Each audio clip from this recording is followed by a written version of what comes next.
How to fix Zenless Zone 0 Unity error on PC. Hello everyone, welcome back to this video where I'm going to teach you 3 different methods with the help of which you will be able to easily fix this issue. So in order to do it, the first thing that you need to do is to simply update your graphics driver. So outdated or corrupted graphics drivers are a common cause of Unity errors. Keeping your graphic drivers up to date ensure compatibility with the latest games and applications.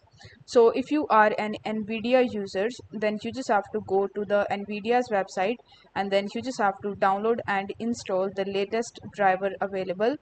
If you are using AMD, then you just have to go to the AMD website for the latest drivers. Updating your graphic drivers can resolve many graphical issues and improve overall performance.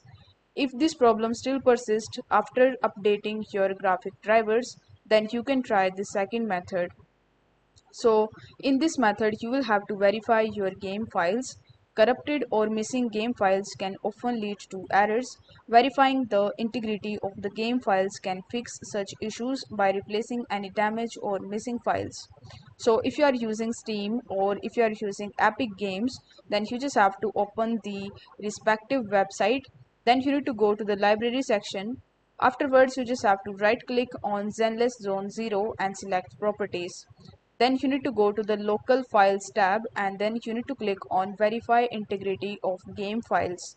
This process will check and repair the game files, ensuring the game runs smoothly. In the third method, what you can do is you can simply run your game as administrator. So running the game with administrative privileges can resolve permission related issues that might be causing the Unity error. So in order to do it, you just have to right click on the game and then you just have to select the option of run as administrator. So these are some of the methods that you can try in order to fix the Unity error of Zenless Zone 0 in your PC. I hope the video was helpful, and if it was, then don't forget to like the video and subscribe to the channel. Thank you so much for watching.